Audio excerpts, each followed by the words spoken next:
everybody. As you can tell from our little opening credit there, Duke Nukem rules. Hail to the king, baby. The rules or not, he's back. He's back. And I guess, now of course, being Microsoft, this has to have a tie-in somehow, right?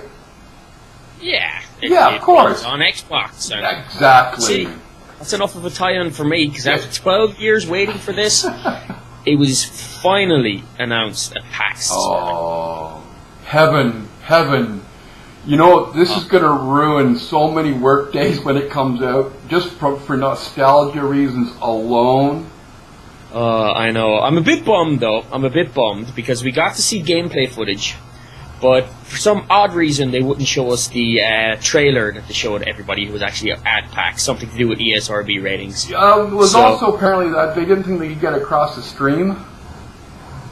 I don't know. I'm just going by what I read.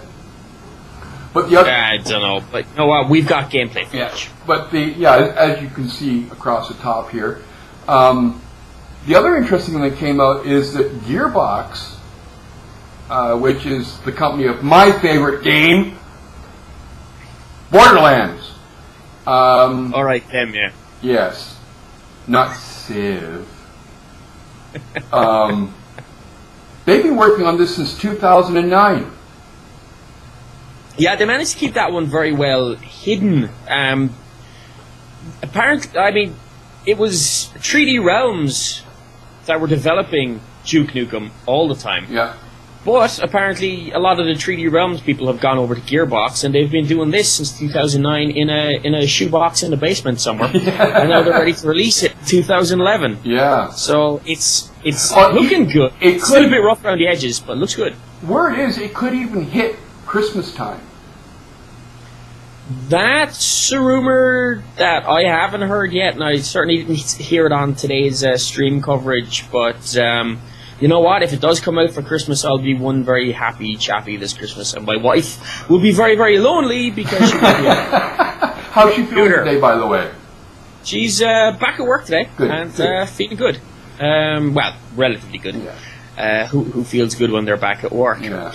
But you know what I'm really sort of jealous of right now is the fact that Kinect has started shipping to beta testers. So the hardware is actually turning up on people's doorsteps at the moment. Oh. And, you know, I'm waiting to see Duke Nukem Kinect version. But anyway, that'd be awesome. But yeah, so that's kind of got me fairly jealous today that I didn't make it onto the Kinect beta list. I know. Me too. Microsoft, true to the word, started shifting it, or shipping it even. I'm depressed, Microsoft. I really am. I need you to come and rescue me, please. You know, just a little beta of Kinect, but you'd have to throw in an Xbox too. But sorry. Hey. Anyway, the other thing that's really kind of strange is that Samsung has said we are prioritizing our Android platform. Yeah, this is really sort of how best to say this? It's a head-up bum statement by Samsung's head of marketing for its mobile division, a guy called YH Lee. And basically they've gone on to say that they're going to focus on... they're not going to abandon Windows Phone 7, but they're going to focus on Android and also on their own beta platform. Yeah. I don't know how that's properly. Which I read in shorthand is that the Windows 7 phones coming out of Samsung are going to be low-end, not very good, and you're not going to want them anyway. Well, basically what I read into what he said is that it's actually got more to do with consumer demand. And right now, the consumer demand is with Android, so they're going to stick with it. But I would assume, you know, it's only a sort of logical market, business decision, that once Windows Phone 7 proves its worth and starts accelerating consumer demand, we'll see Samsung shift to it. Wow. There's no company that's going to be stupid enough to turn around and just say, you know what, we're not doing it. We're not going to, you know, if these companies are in the business of making money, they go work where the consumers want. And Android and... Okay, I get that. And I can see maybe if they suddenly get a change of heart when the numbers start going up, they switch. What I'm saying, though, is that on launch day, if there's a Samsung, it's going to be a low-end phone. That is a possibility, but that would be Samsung then shooting themselves in the foot. I don't think any business wants to come out with a product that is shite, for lack of a better word. And, Microsoft has laid very strict ground rules as to what even the lowest end of low-end phones can be. True enough. I really get really little antsy and irritated when I read stuff like that. It's just like, okay, because it's Microsoft, screw them. Well, no matter what phone comes out, I hope they ship with what we're about to talk about next, which is Headliner, which is the RSS application for Windows Phone 7. Now, this may or may not ship at default with the OS. Certainly hoping it does. Right now, you should be looking at video of it as we're talking. This thing is sweet. This is the built-in RSS reader. It's got everything. River of News, Google Reader Sync, share with Twitter.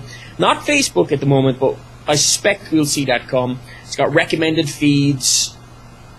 About the only thing it doesn't do, really, is hook up with Instapaper or Read It Later. But then again, I never use those anyway. Yeah, well, you know what really caught my eye was the fact that they really stayed with the Metro UI throughout the whole program. And that's something that has me really worried about Windows Phone 7 is the number of apps that are going to be out there that don't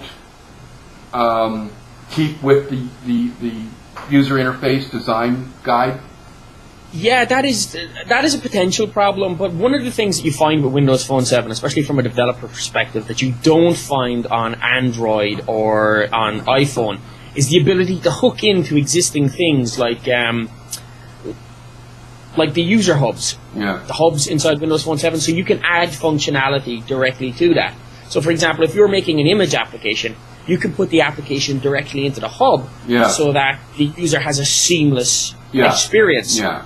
Something you can't do on other platforms. So we'll see, and we can hope. Keeping with Windows Phone, apparently the folks over at Channel 9 MSDN have got a new show.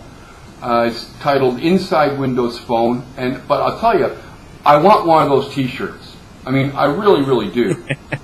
Yeah, it's good with the four little logos across it. So just imagine, Microsoft, you could be sitting on my chest and in our podcast, just right there. Come on, cough it up. Come on, guys. Anyway, no, it's good to see them doing stuff like this. Really reaching out to the consumer. It's going to be interesting to see how they go with the show, what they do with it. But I'll definitely be keeping an eye on it. Well, they're up to their third episode already. This is obviously, this is more of a developer-orientated podcast than it is consumer, as our one is. But all the best of luck to the guys who've launched it, and we'll definitely be keeping an eye on it for sources of news and etc. Yep. Well, folks, that has been another episode. We've got this one in the can, and we'll get the episode number right for a change. Okay? Yesterday was episode number 1. Yes. I messed up. Sorry about that. Anyway, this is Steve Hodson and Paul O'Flaherty down there in Alabama. We'll see you tomorrow, folks. Have a good one. No, we won't. We'll see you on Monday, folks. Oh, yeah.